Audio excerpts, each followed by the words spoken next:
Today's episode is brought to you by Audible. Get a free audiobook download and 30-day free trial at www.audibletrial.com/figureoutyourlife. With over 180,000 titles to choose from for your iPhone, Android, and Kindle. Now let's get to the show.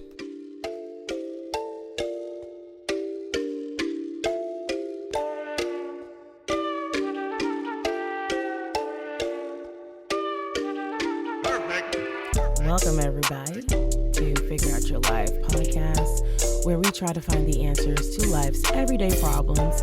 I'm your host, Toya T, a.k.a. your girlfriend with a PhD, a.k.a. brown skin girl, a.k.a. the best friend that you need, but didn't know that you wanted, but that you have, a.k.a. your friend that's just going to go and research everything for you, a.k.a. the bone collector, because I have all the bones and I know where they're buried. Let me stop. Hey guys, welcome back. I'm so happy to be with you here again. Staying consistent, staying strong. I hope you guys had a very blessed week as we are quickly approaching the end of the year. I mean, gosh. We are almost in 2020. So I hope everybody is enjoying the last moments of 2019. I know that I am. I'm also looking forward to 2020. Right now, I'm trying to figure out what I'm going to do for New Year's because I just feel in my soul, I'm feeling in my gut that I need to be somewhere else. Like I need to be like foreign. I need to be on a beach. I need to be just experiencing something new, checking something off of my life bucket list to start off 2020. I just feel like it's just going to be like the year for me. And I just wanted to start it off the right way. And so I'm thinking about going to Thailand or Bali. I put it out on my Facebook and people were saying like either one is fine, but I really think I might go towards Thailand because I always really want to go to Thailand. I really want to spend some time in Bangkok, in Phuket. I just feel like that's where I want to be. But I haven't pulled the trigger on that yet. It might be a solo trip, might not be. I have a friend, hey girl, hey Tania. She expressed some interest in coming with me. So I was like, maybe I should just get real serious and commit to I'm going to go, because the longer I wait, the more expensive it's going to get. But I know that it can happen. I just need to do it. So have you guys been thinking about what you're going to do for New Year's yet? I know I'm jumping the gun. We're in the holiday season. We're in full holiday season right now. And I've skipped 2 of the major holidays and going straight to New Year's. But that's just how my mind is working right now because this year my family has decided to make Thanksgiving as easy as possible. We have decided to take the stress out of holiday Thanksgiving stress. So instead of cooking, instead of going to a big family gathering, we're actually just going to a restaurant. And mainly for the fact that my brother works on Thanksgiving every single year. And this year he has a different schedule. So usually he works from the morning until maybe 4 o'clock. And we'd have Thanksgiving dinner usually around 5 o'clock, 6 o'clock based on his schedule. But this year he's working from 3 p.m. until 11 p.m., which means that we're not having Thanksgiving dinner. We're going to be having Thanksgiving lunch. And, that kind of time frame doesn't really work with cooking and preparing things. And I'm so happy that my mom just suggested hey, how about we just either order something and she can pick it up, or we go to a restaurant, because it just doesn't make sense to try to stress ourselves out trying to cook anything when it's really just going to be the 3 of us. And it's the time frame. It doesn't even give you enough time to be able to cook. We'd have to wake up at 6 o'clock in the morning, 5 o'clock in the morning to start cooking for a Thanksgiving lunch. So no. So what ended up happening, and I'll just tell you this real quickly, is that my mother was figure something out, because I had seen something that I get emails from Del Frisco's grill, which is where I had my birthday lunch this year, and they were like, hey, we're open Thanksgiving, you guys should make a reservation. And I was like looking into it, and I was like, oh well, all of it is already sold out. There's no tables space available. But what I ended up doing is just Googling restaurants that are open on Thanksgiving, and I found like a whole list. It was like 25 restaurants, well-known restaurants that are open on Thanksgiving, including like Denny's, IHOP, Applebee's. I was like, no. But even some of the good ones, like Ruth's Chris Steakhouse is open on Thanksgiving and has like a turkey meal. Morton Steakhouse has the same thing. And we're going to end up going to Legal Seafoods. If you're not from the Massachusetts area or New England area, Legal Seafoods is a very popular seafood restaurant. It has like different variations and levels. And so there's like a Legal Test Kitchen, which is like a cheaper version, but like they have more like, Fridays type food, like more fried calamari, like, like a seafood pizza, like that kind of food. And then there's like the higher end. There's like a Legal Sea Bar where it's like mostly like, focused around bar food, like, oysters and finger foods.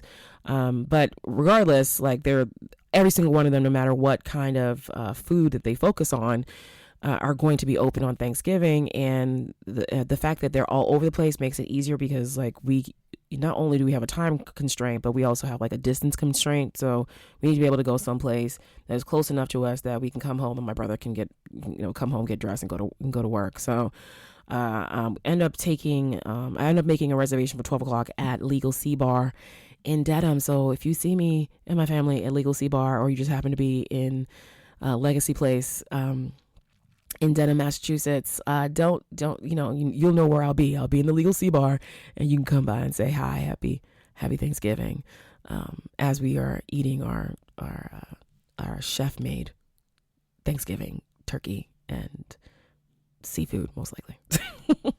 So I thought this was really appropriate to share because, as you can already see from the title of this podcast, today's podcast is figuring out how to say no during the holidays, which I find very funny because as I'm recording, my cousin just texted me like, hey, morning, do you know what your plan is for Thanksgiving yet? Yes, girl, I do. I'm talking about it right now. We got reservations for 3 people, me, my mom, my brother, at Legal Seafood. So we ain't doing none of the family stuff. None of that, because it can be stressful. And as I'm saying, like the topic, this week's topic, I wanted to talk about Thanksgiving.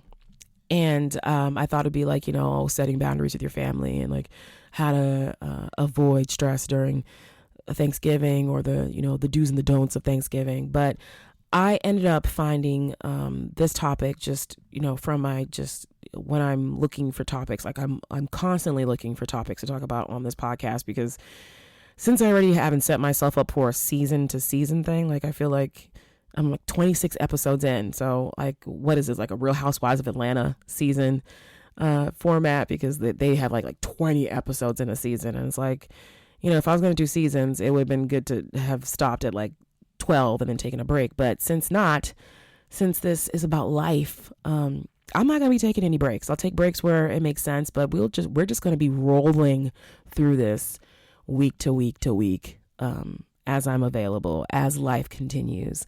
And so as I'm saying this, I'm constantly looking for topics to talk about, like that are relatable. So if I get, I look at articles from like Essence Magazine, Blavity, 2190, like the New York Times, like anything that comes across Facebook. Like I'm pretty much just always constantly bookmarking and writing down topics to discuss.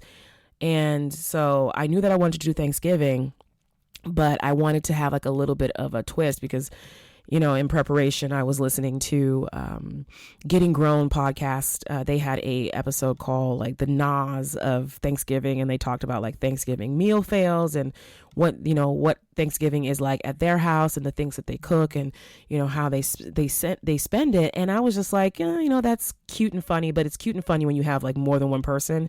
And since I knew I wasn't going to be talking to anybody, or it'd be like too short notice, because I was like, oh, I could like get my cousin on here, the one that just texted me. I can get, hey Smyra, hey girl. I can, get her to talk about like, the Thanksgivings that she's had here, because again, my family is from the Caribbean. So, any family member that is experiencing Thanksgiving in my family is experiencing them when they first moved to the United States. And she moved here a couple years ago. Gosh, it's been like, I can't even.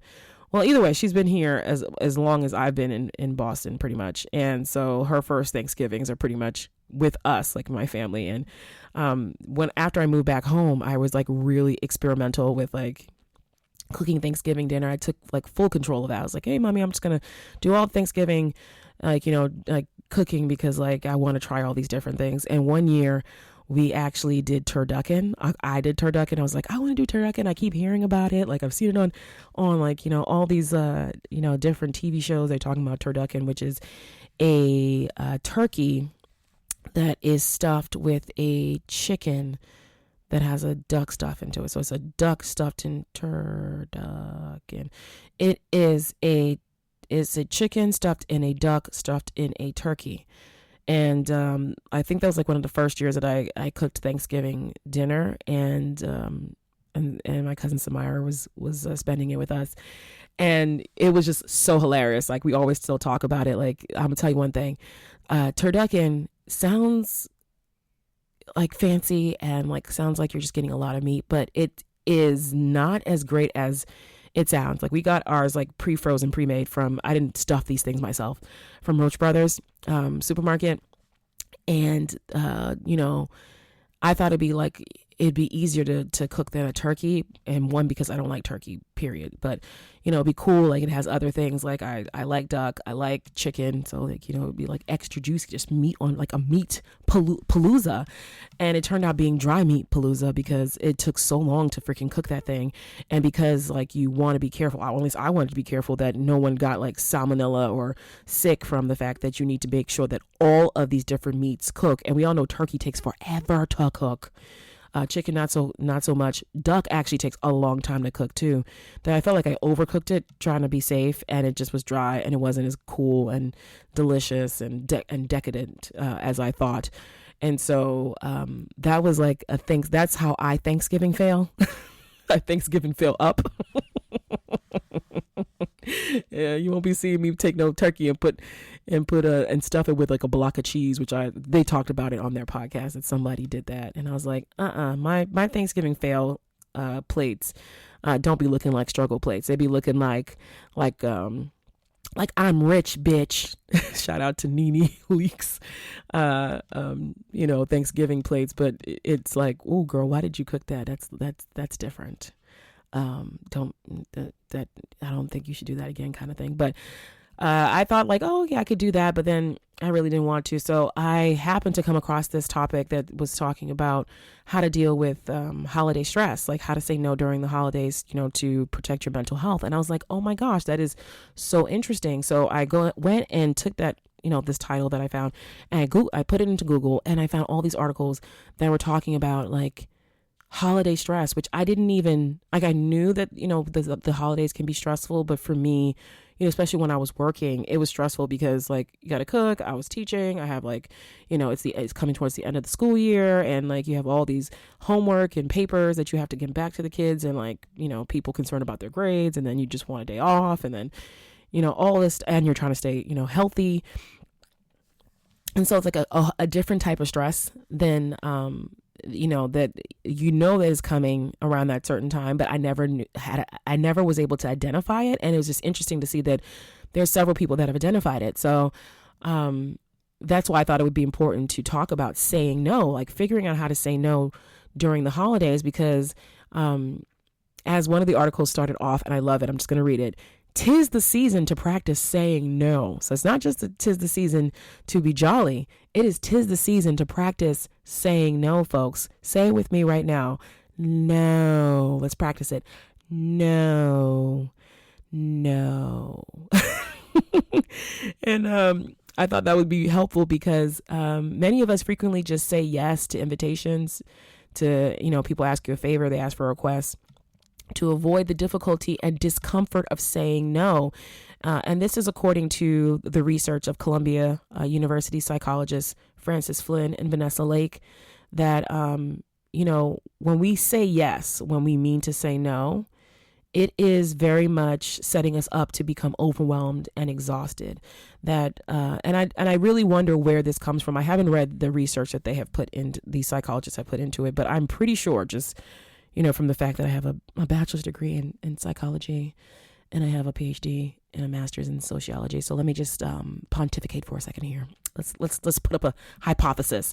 So my thinking is, right, so when you're thinking about human beings and how we learn things, so we are socialized. This is an act of socialization. This is how we learn how to speak, how to walk, how to act in society, what is expected from us, from our cultures, from our religions, from our families. Like, we are socialized, we're taught, we watch the people around us. And so I find it interesting that we have, as human beings, have a hard time saying no, because as children, no is one of the first words that we actually learn and practice.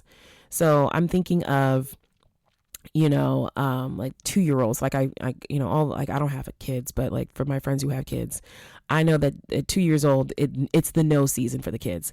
Do you want some water? No. Do you want to play with this toy? No. Do you want to go to bed now? No. Do you want to use the potty? No. Like, kids are using no because, like, it's an easy word for them to pronounce, one. And two, 2 years old, is when they start, they're walking, they're like learning how to eat by themselves. They're learning new words, new colors. They're learning a whole bunch of stuff. But the most important thing that they're learning, most children are learning around that age, is like their own autonomy. Like, they're developing their own personalities, their own likes and wants. And, from watching the adults around them, they learn that this word no gives them a little bit of agency. Like, I don't want to do that. And so the word that I'm supposed to use when I do not want to do that, or something makes me sad, or something makes me unhappy, is no. I'm thinking of, like, I went to a baby shower. I didn't just go to a baby shower. I was a co-organizer for my first baby shower for my girl, Abra. Hey, girl. And she was telling some stories at the baby shower about how her son was how he kind of practices his own autonomy, particularly with the dog, the family dog. So he is pretty much in the mindset that the dog is there for his entertainment. And so he's like trying to ride the dog, she says. He pulls at her tail. And it really started when he started to crawl. So once he realized, like, there's something else here that moves around, and it's kind of interesting. Let me play with it like I play with my toys. And so she was saying that, he doesn't like when the dog takes his toy, and he'll take the dog's toy too. And when the dog tries to protest, like, like lick him or kind of just like nudge him, he'll say, "No, Stella, no." And I'm like, yeah, that is the time that they learn, like, what that means. Like, for them, like, as children, we are attached to the word no because we realize, like, that is the first thing that we can say and do to, like, have control of ourselves. Like, that is my toy, or that is a toy I want to play with, and you're trying to take it from me, and I don't want you to, so I have to say no, But somehow we have lost the connection to the word no. Like, we were, reveling in no when we were younger. But then I think, as we are being socialized and we grow, our parents or whoever took care of us taught us that no is like a dirty word. It's a bad word. Like, like, you shouldn't say no. You should say yes. You should not say no to everything. No, I think we like kind of get socialized that no is like hurtful. And especially when you start thinking about for women, for females, I feel like we are socialized differently to the word no, that we are taught that no is selfish, no is not ladylike, no is, undignified. No is not how you get a husband. No is not how you are a good mother. Like, you have to say yes to everything. You have to be someone who can work with other people, that's open, that's giving, and all those things that we are supposed to be do not work with the word no. And I feel like that women tend to have a harder time saying no, even though for the articles that I looked up, they weren't like gender specific. They weren't saying like, women really need to practice this. But I'm saying that women do need to practice this. And again, say it with me, ladies that are listening. No. no. Just practice the word, like let it roll off the tongue. But I'm saying this because in academic conferences, so like professionally, like the word, like learning how to say no becomes like a part of professional development. Like, when I was going to conferences a lot, but just in general, like when, I can only speak from my own field. So within the field of academia and higher education, like when I go to these conferences, like there's always a panel, there's always a workshop, like run by women about how to say no to, to service, how to say no to being assigned to every single committee when you need to be working on your research and your tenure package, how to say no to, to this or that. And it's just like, when I listen to the tips on it, it's like, this is common sense. We know what the word no means. No it's only 2 letters. We learned it early. It's one of the first words we've all said. But somehow, as adults, as grown ass people, we have to be retaught, like how to say no to things like that people ask us to do. And I think that really does come from like the way that we are socialized. I feel like men and boys have an easier time saying no, and we encourage them saying no more often. But like for females, it's like, no, you can't say no. Like you cannot say no, because that makes you that makes you someone that others don't want to be around. That makes you, a bitch. That makes you someone who we're not supposed to respect or like, because she's a witch, she's a bitch, she's bossy. Like we tend to kind of associate the word no and people who say no often to those kind of characteristics. And I think that is a large part of what the problem is. So let me just continue. So the season can be like, holiday season is supposed to be fun. It's supposed to be like the time where like there's just like so much activity going on. Like, Thanksgiving is coming up this week, and I already have like several like events to go to, like social events. Like there's a Black Friday game night that is hosted by some of my high school friends. There is like a high school homecoming, get together social like that is happening. There's the Thanksgiving football game, like for my high school, like, it's around that time that you have like these high school homecoming things. And I live in Boston, and, it makes it easier for me to go these things. But these are like way more things that I've done in the last 2 weeks. Like, it's just, it's like the social time. And then after Thanksgiving, you have all the holiday things, like the ugly sweater parties and the, Secret Santas and the work Christmas parties, which I don't got a job. So like, if anyone wants to invite me to their work Christmas parties, like I can be a +1.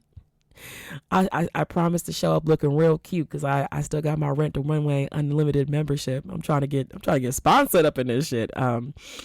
Really trying to get sponsored. Like, hit me up, Rent the Runway, hit me up. But I promise us to show up looking nice. But it's also just like people become so stretched thin during this time, because we have like too little time, energy, and money, sadly, for ourselves during this.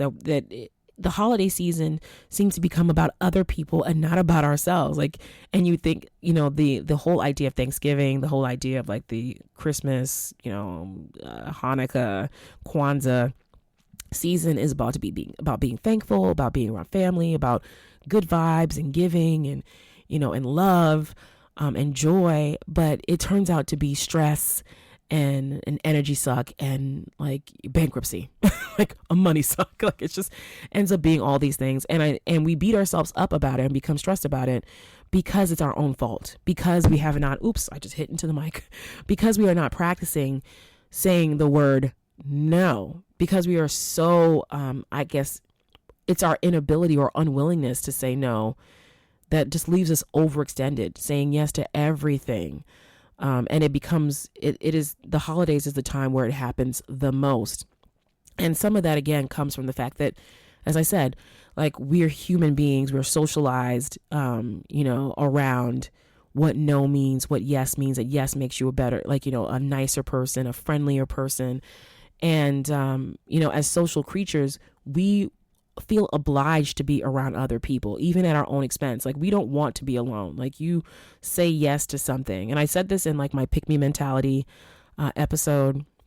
and about toxic relationships that, a part of pick me mentality, which is like, not wanting to be rejected, wanting to be chosen, wanting someone to like you, to love you, that you say yes to things that are against like your morals, against like your own interests, but you feel like if you say no, this person won't like me or love me anymore. And so I'm just going to say yes. I'm just going to do anything I have to do to have you pick me. And I think that is pick me mentality, even though I've kind of discussed it in a relationship sense, I think can also be put in just like a social sense or a human being sense, or how like it can be in other places too, that I think a part of the reason why it's so hard to say no and we say yes so easily is for the fact that we want to be chosen. We want to be picked. We want to be a part of the group, and we feel like we'll be ostracized or we will threaten the potential bonds we have with others by saying no. So we go for that easy yes. And it's so funny, again, when you start thinking about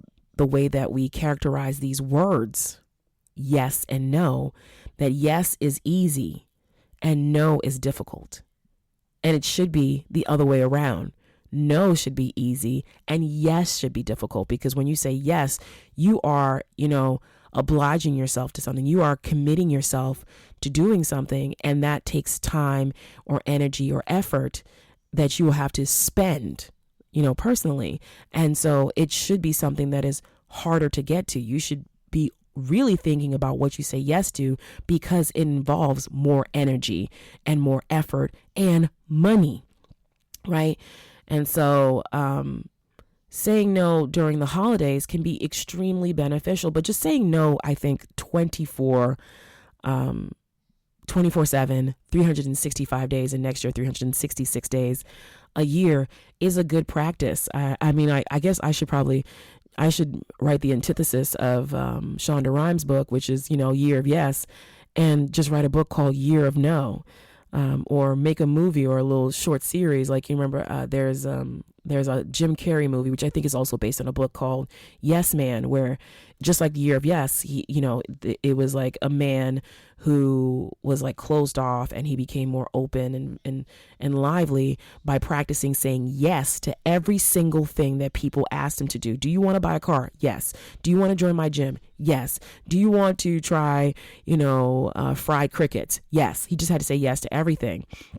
And I feel like that is not a good lesson to be putting out there. Like you should be open to new opportunities. Like you should be trying new things. But I feel like we also should try having just a year of no, like especially when you start thinking about what those no's mean. Because if you change your idea of what no means and see it as, I'm saying no to these obligations because it gives me the opportunity to say yes to the things and the people that actually matter to me, then I think it becomes a lot easier to say that no. I'm saying no, I am not cooking this Thanksgiving because I'm saying yes to sleep and relaxation and, being able to do other things than be cooking all day long just to eat for 30 minutes. Like if you think about it that way, then that no becomes a lot easier. And it is actually then tied to something positive, which is a yes to yourself, a yes to the things that you actually have interest in, and it makes you happy, and hopefully doesn't suck up all your money and leave you brokes.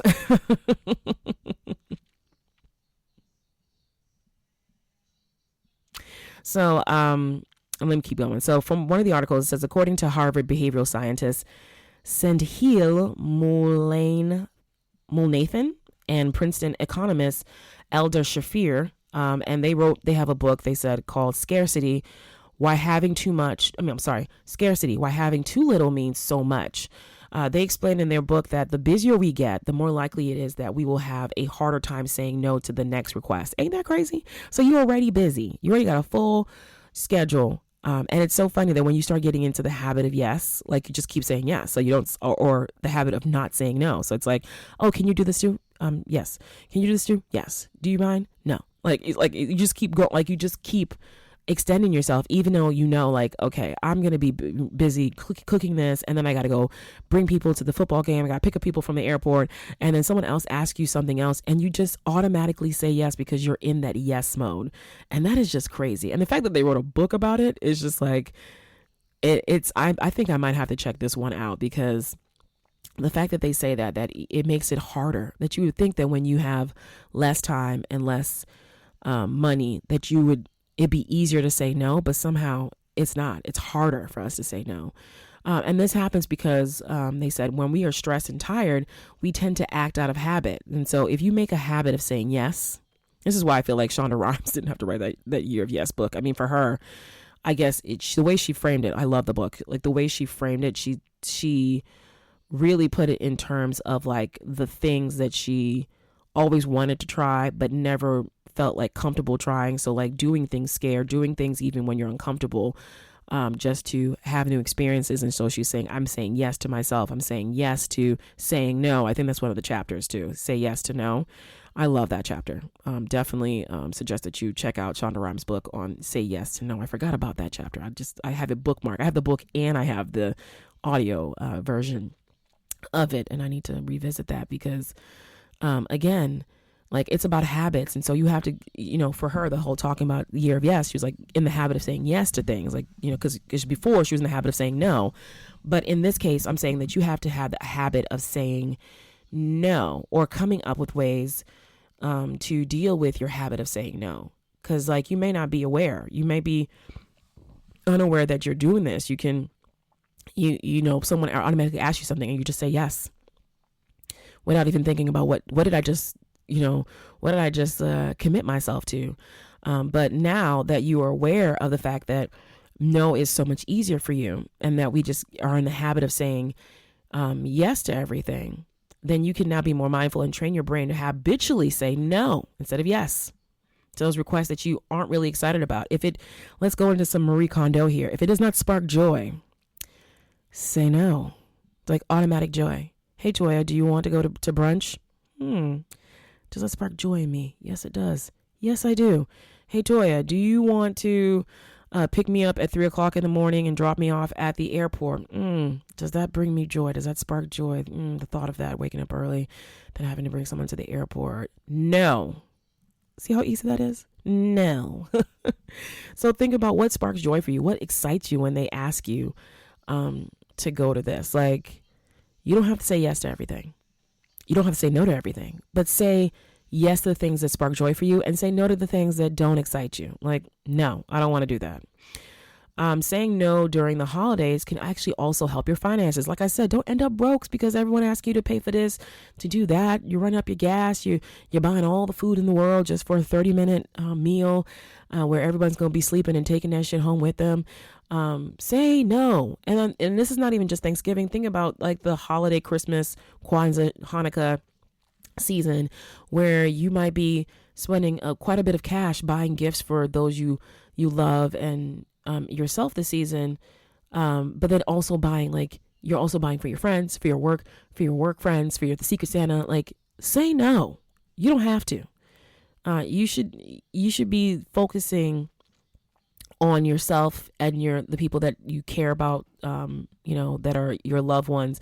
And so you can skip an outing with your friends. You don't have to go to all the ugly sweater parties. You don't have to go, you don't have to be in everyone's Secret Santa. If it's an option, it's an option. It's not obligated. So if they say it's optional if you want to participate, okay, I'll participate. Like, for example, my friends have, a few of my friends have a Christmas party every single year. And during the Christmas party, we have a Secret Santa, or not Secret Santa, but like a Yankee swap.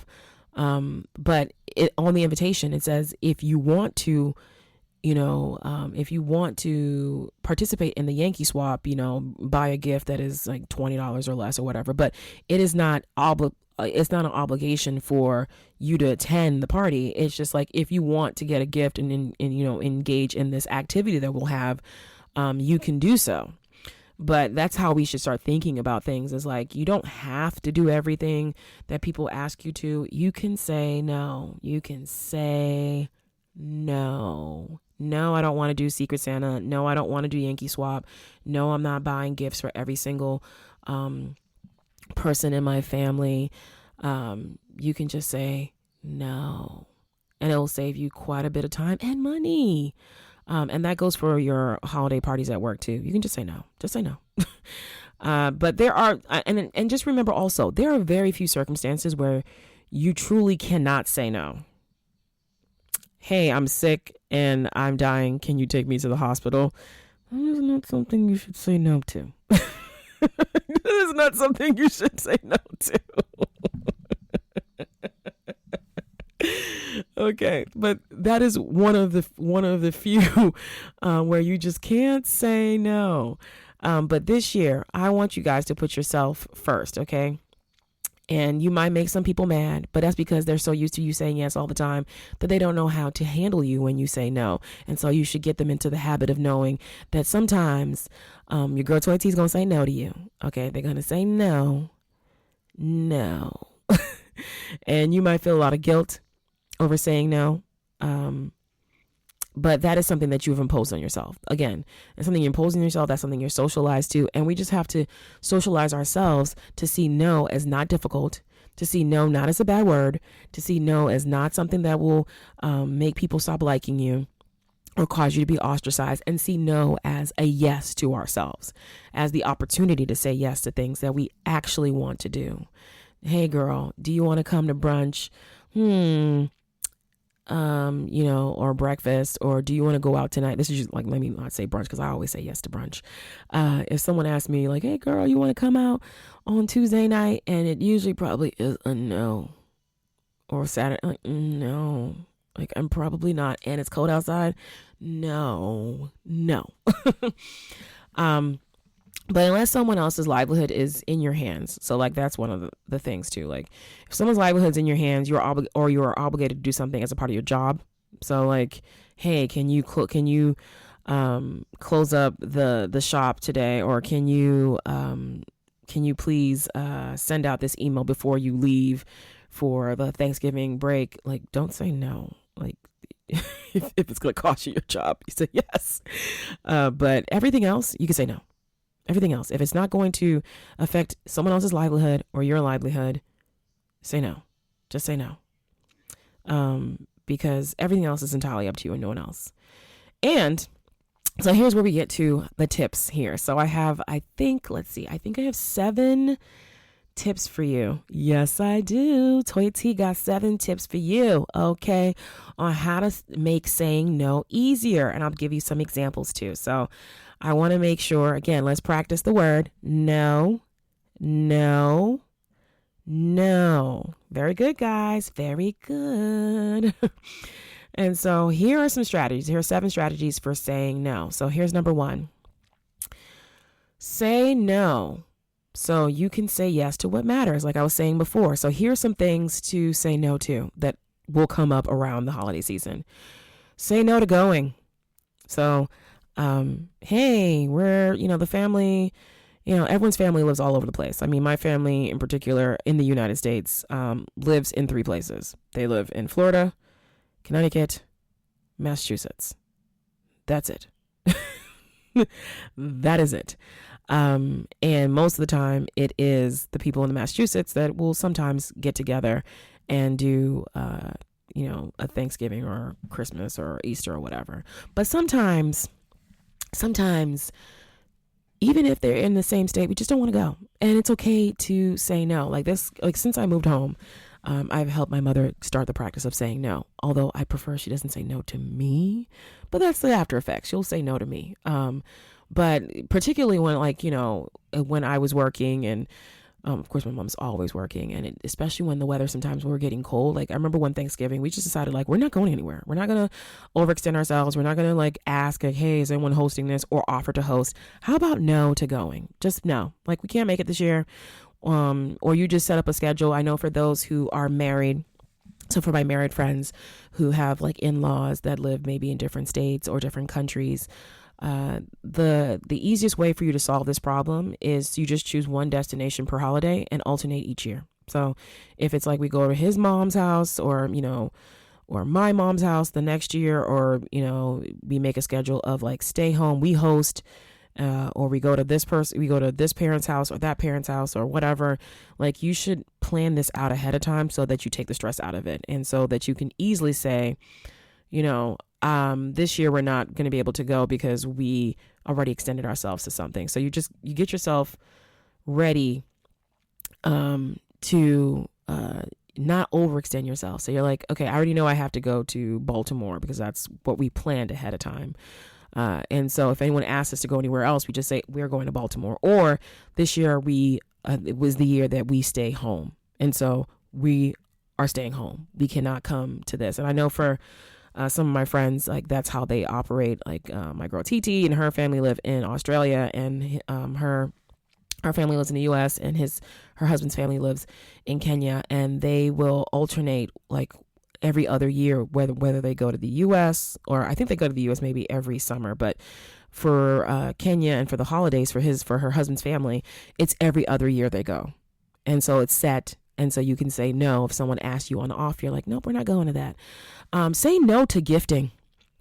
So if money is tight this year, explain to your family members and friends up front that you are only going to be buying gifts for the children or for your immediate family. So like your mother, your father, your partner, your kids, and make it very clear. Or you're only going to be doing Yankee Swap, or you're only going to do Secret Santa, where everyone gets, one person that they have to buy for. That is something that you very much can say no to, but then say no in a way that doesn't make people mad. Like, come up with an alternative. Make it clear that you don't expect a gift from them, so they don't have to get they don't have to give you a gift, so don't worry about it. So like, I'm not doing gifts this year, and you don't have to give me anything. Say no to cooking, like we're doing this year in my household. Say no to cooking. Say no to cooking. Last year we said no to cooking for Christmas because we went, and I would say that we said no to Christmas because I didn't put up no tree last year. No tree. I put up like decorations last minute, but we went to Cancun. My family, me, my mom, my brother went to Cancun for Christmas last year. So we said no to cooking, and we said no to holiday. At least I said no to holiday, decorations and stuff. It was the best Christmas ever. I swear to God. Like, wake up, someone else was cooking. Like, you had the chefs from the resort cooking. I spent Christmas morning in a pool overlooking the ocean in Cancun at sunset. Just say no. Say no to these things to make things easier for you. If it's something quick and easy that you can do to save time, then, maybe say yes to that. But like, remind yourself, there is no shame in buying a boxed cake or, pre-made scallop potatoes, or like, there's no shame in ordering your Thanksgiving dinner or your Christmas dinner from Boston Market or Omaha Steaks and just warming it up in the oven. And there's no shame in just going to a restaurant for Thanksgiving, like my family is. Oh, here's another one. Say no to unwanted house guests. Say no. Say no. Say no. If you don't want them living and staying in your house, say no. No, we're not doing this year. Nope, you can't bring your best friend's cousin with you. Nope, we're not doing that. Nope, sorry. Like, and here's some preventative tactics that I found. So if someone's saying they're coming into town and they seem to expect to be staying at your house, you can say, "What? You're coming to town? Fantastic. A great new hotel just opened. You'll love it." Or say, "Sorry, the house is in no condition for guests right now." Or, "I can't wait to see you. Do you need recommendations on a good place to stay?" So you're making it clear, I'll see you when you get here, but you can't stay here. You can't stay here. And in the case of my mama's house, you really can't stay here because I got rid of an entire bed. So I don't know where people think they're going to be staying. There are 3 beds in this house, and they are all occupied by the people that live here. And so if you would like to visit, you can always stay at Granny's because she has an extra bed. Like, you can stay over there. We have a couch, but we have a smaller couch now. So I don't know if you want to sleep on that. We have air mattresses, but I don't know where we're going to put that air mattress for you because like the extra bedroom is now a full walk-in closet for me and my mom. So again, you're welcome to come to our house, but you can't stay here. Say no to taking on the work for a big holiday celebration. So you have a big family, you or you are the head of your friends group and you want to plan Friendsgiving. You don't have to do that all yourself. If it leaves you frazzled, just say no. Even if, for example, everyone has been coming here for Christmas for years, you can say, I need a break. You can say, yeah, everyone's been coming here. We need a break. How about we try something else? How about we go to a restaurant? How about we do it at this person's house? How about we try potluck and everyone brings something? And here's another thing that you can use. And usually when people end up saying no, saying yes to taking on like the work for a big holiday celebration, it's because it's a part of a quote unquote tradition. That's how people get you. And I didn't even realize that tradition in itself, the word, can be triggering and has like its own like kind of like, reactions like to it, like natural reactions. Like people say like, oh, it's tradition. So you feel like you have to do it. Like, oh, we always made, bread by hand for Thanksgiving. It's tradition. And it's like, oh yeah, we gotta do it. But now you can like actually change the word tradition. So they're suggesting that, the fact that the word tradition carries like extra clout during the holidays, you can use that into your advantage and be like, you can tell your guests or your family, like, oh, I'm starting a new tradition. This year, everyone will bring one dish for the meal. Or this, we're starting a new tradition. This year, we're going to a restaurant for Thanksgiving and we're going to try that. Or this year, we're going to try Yankee Swap. Like, we're trying a new tradition. So all you got to do is put the word new in front of tradition and you can change the whole trajectory of the conversation and your like actual burden of work there. You can take some burden off of you. Here's another suggestion. So, okay. So, is this the, okay. So now, okay. So, okay. Sorry. I'm like confusing myself in the way that I wrote this. All right. So here's tip number 2, on, figuring out how to say no during the holidays. Stall. So learn how to stall. It's okay not to answer the phone. I love this suggestion because I don't pick up phone calls from numbers that I don't recognize. And 2, even from the numbers I recognize, I make a conscious decision whether or not to pick up the phone. Now, text message. I like text message because it gives you the chance to answer immediately or answer when you feel like it. And there's no expectation that you have to answer right then. But when someone calls you, it is hard to say no. That's how they get you. That's why I try not to answer the phone. And that is probably the best way to give yourself a break. You have to start mastering the art of, let me get back to you on that. So let's practice that one right there. So, hey, can you host Thanksgiving dinner this year? Here we go. Let's say it together. Let me get back to you on that. Hey, can you pick up everybody that's coming into town for the holidays? Let's say it again. Let me get back to you on that. Hey, can blah, blah, blah's boyfriend stay at your house while they're visiting? Let's go. Say it again. Let me get back to you on that. And I like we said it 3 times. So that's how we start making a habit. Let's start practicing it. It gives you time. When you are able to stall, it gives you time to consult anyone you may need to, your partner, your roommate, yourself, your kids, whoever. And it may even encourage the person who's asking you to start looking for alternatives to your anticipated generosity, because they are expecting that. And even for me, like I love saying no to things or just not answering things, but there's certain people in my family. Like I have a real soft spot for the younger females in my family. And so if they call me and ask me for a favor, there's certain people I'm just like, oh gosh, I feel so bad not doing it. And I just do it even though I don't want to. And it's inconvenient. Hey, can you pick me up from school? Okay. Like that's usually what happens. But I've also learned if I don't feel like doing it, I don't have to. Like it doesn't matter what is on my schedule. If I don't feel like it, I don't have to. And my favorite tactic is just not to answer the phone. Not answer the phone. So you gonna have to text me because I'm not gonna answer that phone. I'm gonna press that sorry I can't speak right now button on the phone. If you've gotten that from me, if every time you call me, or 50% of the time when you call me, I don't pick up the phone, that's what's happening.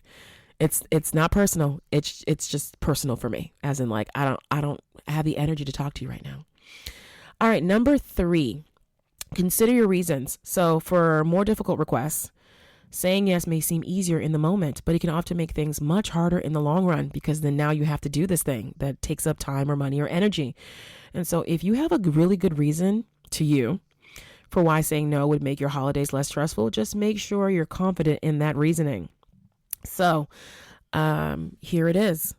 So my cousin sent me a text about like, do you know what we're doing yet? I'm not thinking that this is not like stressful, but it's more like, hey, let's say my cousin was asking like, hey, we're trying to get everybody together. What, are you interested in helping to plan this? And here I got a reason. No, I am not interested, because my family and I already have plans. We're going to a restaurant because my brother has to work. Look at that. I have all the reasons ready. And it's good enough reasons for me. And it should be good enough for whoever else asks that question, because they can't make you do nothing. You're not going to get arrested. You're not going to be put in family jail. Or maybe you will be, but does it matter? No, because you're not in that stressful position of doing something that you don't want to do. And so it's best to come up with your reasonings ahead of time. You should practice them. You don't have to go into too much information like I just did, but like I could just say, hey, no, we can't do Thanksgiving this year. Keon has to work. My brother has to work early. And so we're doing Thanksgiving, as a family early. Boom. Real quick. But for those of y'all who feel like you have to offer a thoughtful explanation, just practice it. Just come up with it and practice it. Practice it like it's an interview. Practice it like you're practicing your vows. Practice it like you are, studying for a test. Practice it so that you're ready to go with your answer. And if you don't feel comfortable doing it in person or over the phone, because they caught you on the phone, send a well-reasoned but not too long email or text. Forget the email. Just send the text. Unless they emailed you, send the text, because the text you only have so many characters you can put in a text message. So keep it real cute, keep it short, and say no. No. And then give your reason. No, because blah. No, because we're really busy. No, because whatever. Number 4, remember, no is not a bad word here. Like I said before, we have all been socialized, especially for women and girls, that no is a bad word. No makes you mean. No makes you a bitch. No makes you someone no one wants to be around. No makes you someone no one wants to marry. No one makes you a bad mother. No makes you not a reliable worker. Actually, it doesn't. No makes you someone who knows what they want. It is not a bad word. It's not difficult. It's just a word. It has 2 letters. It just get comfortable saying no. Let's say it again. Let's do it again. No. No. No. And I hope you're practicing your faces with it too. That's what I'm doing. I'm doing the very like not the no, like like a question face. Like I'm doing the very firm, I am confident in what I'm saying. No. No. And so, and it's not selfish. It's not self-serving. It's something positive. It's something good for you.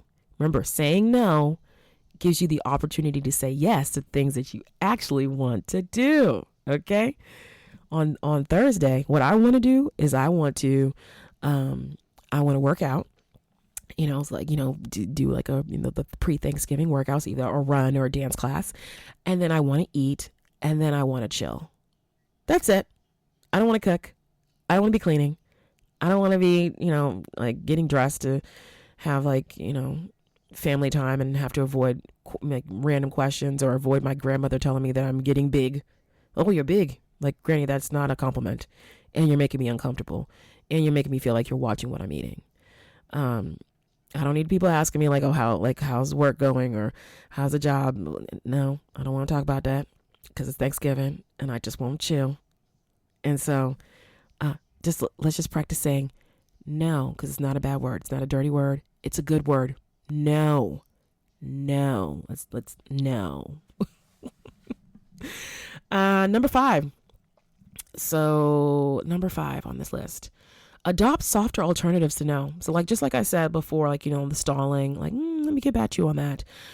There's also softer alternatives to no. So like, if you don't feel comfortable saying no, we haven't gotten there yet, you can try saying that doesn't work for us, or that doesn't work for me, in place of a flat no, because then you feel like you're giving more words and you feel like you're, like, I'm trying, but like, I just can't, like that, like you can use that too. I'm trying, but I just can't. I don't know if I can.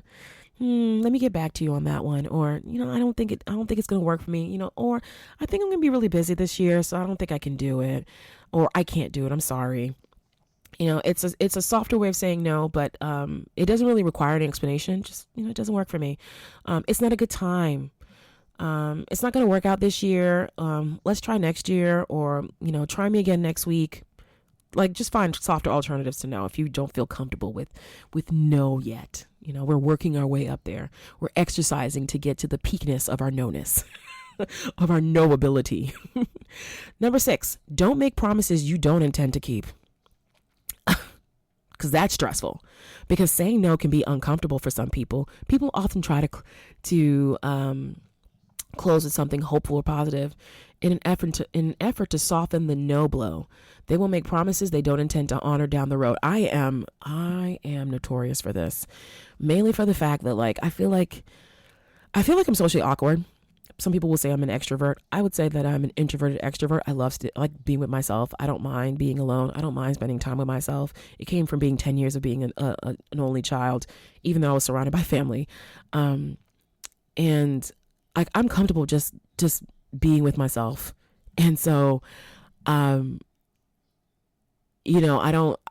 sometimes I feel like I have to, like, when people ask me to do stuff like, oh yeah, we should meet up sometime, we should have coffee.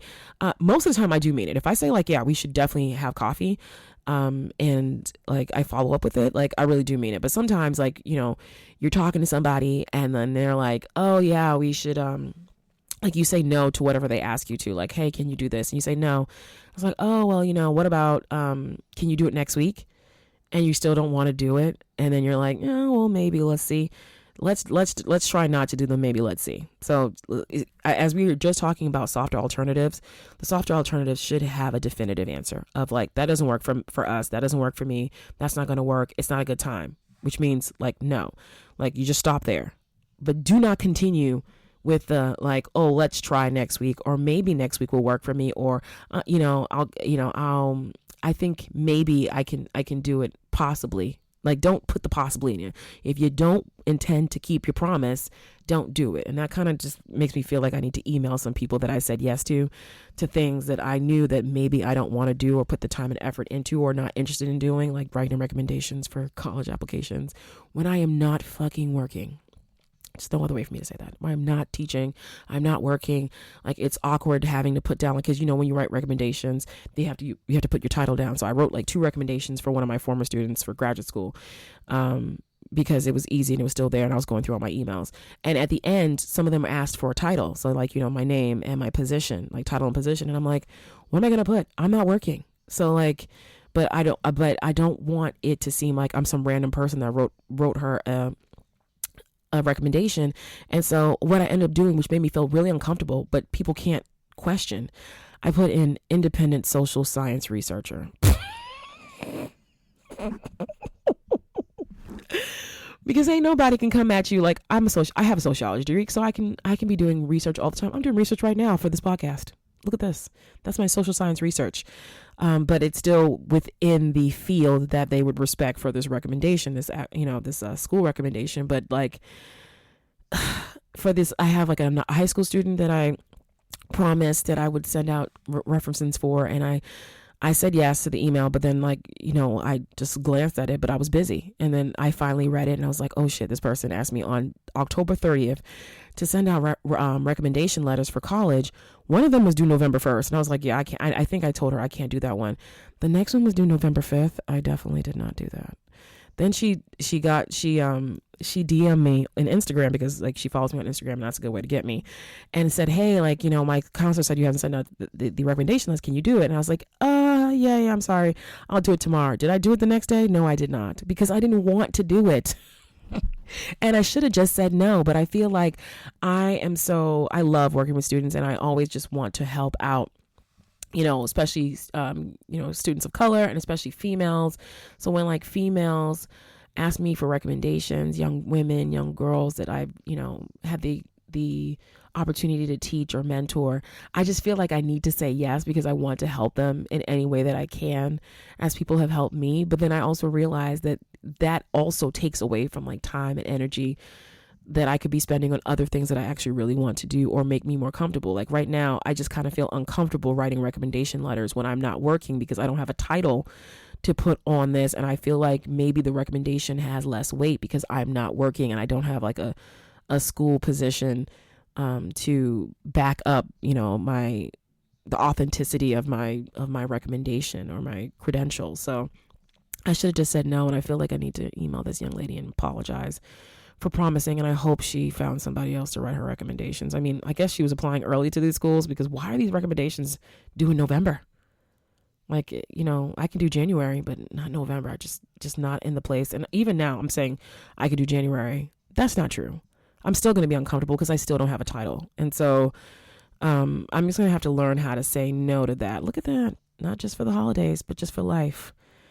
Okay, I'm just going to say right now, if you listen to me and you are asking for recommendations, if you are not Isla and I haven't already sent out recommendations for you, the answer is no. Because right now, I just don't feel comfortable sending out recommendations when I don't have a position to back that up, especially when I'm trying to figure out what I'm doing. And number 7, that's so funny that I just apologize for saying no to people that potentially could ask me for something. Number 7 is don't apologize. And I really do mean that. Damn, I gotta practice this myself. Like Beyonce said, I'm just not preaching. I'm taking my own advice. I'm doing this for both of us, for all of us, for me and for you. Okay. I did the research so you didn't have to, but I also needed this for myself too. So I need to also practice this. Do not apologize when you have to say no. I always preface my no's sometimes with sorry, unfortunately, sorry, no, sorry, I can't. And I need to take that out of my vernacular. I need to take that out. No more sorries. Do not apologize. Do not apologize. If you're someone who's so used to saying I'm sorry, and it's like something you say all the time, do not apologize for your no. It is habitual to preface no, an uncomfortable no, with I'm sorry. And that's what I do. Sorry, unfortunately. Sorry for getting back to you so late. Fuck the sorry. Okay, I'm saying it right now. Fuck the sorry. Don't be sorry because you did something within your own time. Unless in the case right now, like I definitely do need to apologize to that student because I did make a promise and I didn't keep my commitment.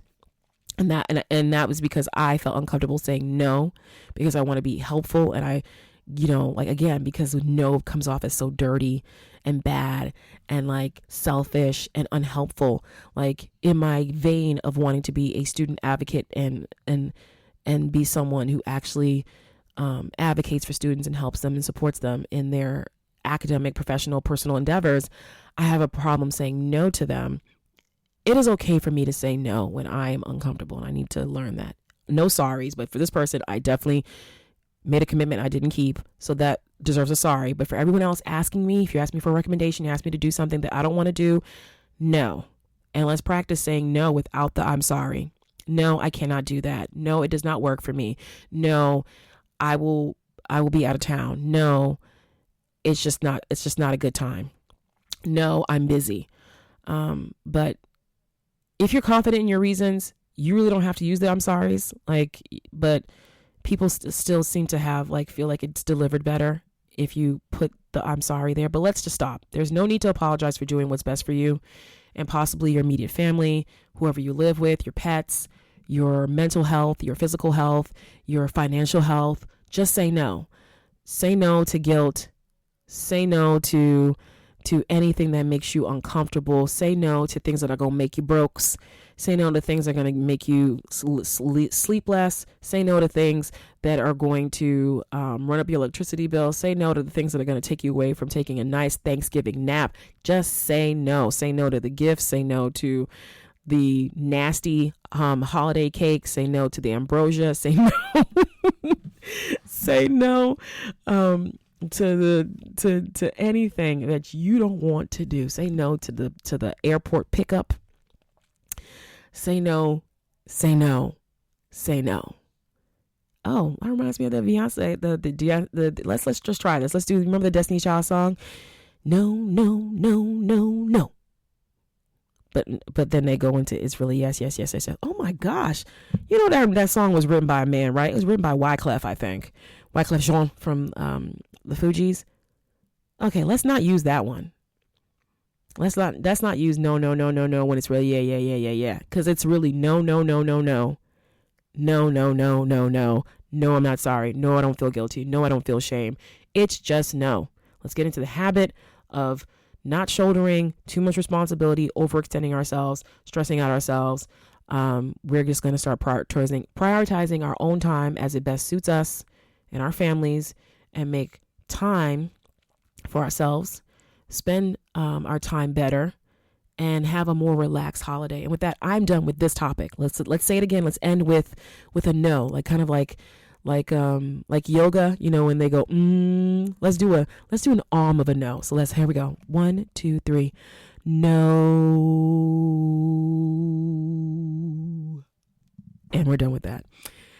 Now let's get into real quickly, figure this out. So, I was going to talk about this earlier, but I think I have just one major figure this out. So Jada Pinkett Smith of Red Table Talk. Now, if you watch, cool. I enjoy Jada, and I love, there's one YouTuber that I follow called Alexander Rogers, and he calls Red Table Talk Jada's business. And I feel like I feel like he's talking about me, because I feel like my podcast, and I remember when I was writing my dissertation, my friend Winston was like, yo, your dissertation is like your life. And I was like, yeah, I guess it's Toya's business. And so this podcast is like Toya's business, but it's not about me. Right now I'm talking about, I'm going to come back to this T.I. Hyman check thing. So remember we talked about this 2 episodes ago about the rapper T.I. and how he went on the Ladies Like Us podcast and proudly talked about how he has been checking his daughter's hymen, or going to the gynecologist with her to make sure her hymen is still intact, because he thinks it has something to do with virginity, even though virginity is a social construct that has nothing to do with the breaking or unbreaking of a hymen. And he proudly said this, and then just went ghost. No one heard from him. Everyone was talking about the subject except for T.I. And even the daughter was but for her, it's embarrassing. I get it. She's a first semester freshman. It's a lot of stress there. And on top of the fact that she is a celebrity kid, a rich kid, her first, and she has her father talking about her hymen publicly, with people who aren't family and who shouldn't know, and proudly talking about how she's still a virgin, and why that's important to him and why he checks and all this other stuff. But yet in all this, right, we haven't heard from him. And I don't feel like we need to. He said what he had to say, and he meant what he said. T.I. says what he says, and he meant it. Nene Leakes says, I said what I said. But Jada, in an effort to it's smart. It's a popular topic, and to gain viewers to her show, has decided that she's going to interview T.I. and his wife Tiny, who is not the mother of this daughter. She is not the mother. She's a stepmother, about this topic. And I'm I've seen people talking about it, about it would make more sense, one, if she spoke to Deja, the actual person that is at the center of this controversy. And since Red Table Talk is supposed to be 3 women, 3 generations, having real kitchen table talk, being real, being authentic, being honest. And Jada's told all her business in front of people that just makes me uncomfortable. Girl, you talking about your porn addiction in front of your mama and your daughter? Oof, I don't think I'm that free. But I would think that she would want to bring the 18-year-old daughter, Deja, out, and then have Willow there, who's around the same age. I think Willow's 19 now or something, and have her be there as that generation's voice, and be there supportive and talk about why it's uncomfortable, how it makes her feel, what does the 21st century feminism look like, and ownership over your body, and what is appropriate for parents to talk about and not talk about, and like, you know, female agency, sexual health. We could have had like a really just deep conversation. It would have been cool if they brought her mother there, because her mother is alive. Her mother does have custody of her. I mean, she's an adult now, but that was her primary caregiver. Bring her mother in to talk about this, and then maybe bring in T.I. to, like, you know, talk about it, but then make sure that you have a man in there, because again, T.I. is a misogynist, one, and I don't think he would respect anybody's opinion except for another man. So they should have brought Will in, you know, big dog Will, to come in and talk to him man to man, father to father, about, you know, what is, you know, how this is inappropriate, how this can be, you know, detrimental to your daughter. And like, yes, you know, we can parent the way we parent in our own households, but you don't have to tell everybody what you're doing, especially if it's something private, like talking about like her sex life and her body, like your child's body, with people, because like that is just, you know, there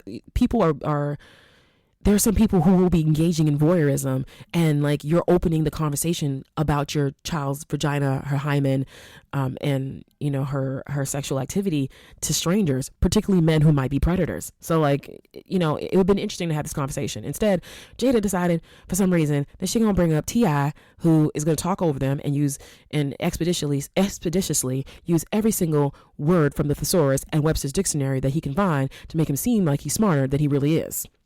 And you'll have Tiny, who barely graduated from high school, and I don't think she did. And I think she's also mentioned that, like, you know, like she doesn't read well. I'm not saying that that's a judgment on her, but I'm just saying in general, she's already come out as someone who just like takes whatever he gives to her. And like, she mentioned on, I guess, his podcast that she was, you know, told by her mother not to marry for love, but marry for money and for you know, for protection.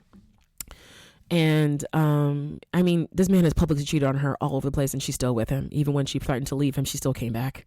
And so she's not gonna call him on this. She's not gonna call him on this at all, because he's controlling over her too in her life. And he's actually said in that same, like I said before, in that same podcast interview, talked about how his wife's vagina is his sex box, and she, once she married him, had no right to ever deny him sex. And so he was sitting there, you know, talking about how he engages in marital rape, and because what is hers is his. And I was like, why aren't people talking about that? But for some reason, that's who she wants to bring up on there. I don't know what the hell Jada was thinking. If you know what Jada was thinking, what the angle of this will be, let me know. Is she just thinking about viewership and money? Like at this point, like she's Emmy nominated, or, you know, like Red Table Talk has elevated itself. It has, you know, changed the face of Facebook Watch, and people having talk shows on platforms that are not television, but like, and has, you know, opened the door for like celebrities being honest and having these like really like uncomfortable conversations, in-depth personal conversations. But like, come on, Jada, come on. Like this was not the look. Like, tell me what figure this out for me. What was Jada thinking? What is Jada thinking? Are you going to be watching? Because I don't think I can. I guess I'll see the clips if it pops up on my Explorer page on my Instagram, because that's where I usually get all of my, like, you know, celebrity gossip and information. But like, why do we need this? We don't need this. Why do we need more opportunities on a female platform for a man to talk about how he has his thoughts on how he has like power and ownership over a woman's body, particularly his female child? Like, hell no. Tell me what's going on there. And with that, I'm done. This is not a long one like last week, man. Like last week's was long, and I hope you were able to get through it. But again, I'm so thankful that you guys are growing with me, continuing to share. More people are learning about the podcast. I've been getting really helpful criticism and feedback from various people. Some of it has been easier to take than others, but I'm committed to growing, and this is something that I see as a great platform for me and for other people who just want to talk about life in an honest way and learn different things and kiki and, you know, get all the facts and the stats all in one place. And that's what I'm here for, you guys. So again, thank you for everyone who has reviewed my podcast. I think I'm at 30 reviews right now. I want to get to 50 by January 1st, 2020. And I think I can get there if you guys help me out. So if you haven't reviewed my, and this is on iTunes or Apple Podcasts. If you haven't done it and you can, and you have an Apple ID, go ahead, please, and go and leave me a short review. Or you can just put the stars in and come back and write a review later. But like, it's just very helpful for my podcast to grow and for other people to learn about my podcast and for it to be associated with other podcasts that cover similar, topics. And so it's just really super, super helpful. So thank you for everyone who's done it so far. Thank you for those who will do it in the future. If you don't know how to write a review, I'll just put it in the show notes again. I'll put it in the show notes on the tutorial on how to write a review on Apple Podcasts using your phone, using your computer. So you can go ahead and do that. Again, subscribe wherever you're listening to this. Please subscribe to the podcast. Share it with everyone you know, anyone who will find this helpful. But anyway, I'm gonna go now because it is early and I still have time to do things that I want to do today. And I'm saying no to being tied to this podcast longer than I need to be. So everyone, please have a blessed morning, afternoon, evening, whatever time you're listening to this, wherever you are. I just want you to be blessed. Have a great holiday. If you're not in the States and you don't celebrate Thanksgiving, you have other holidays coming up at the end of the year. So please have a great week. And I will talk to you guys next week. All right, bye.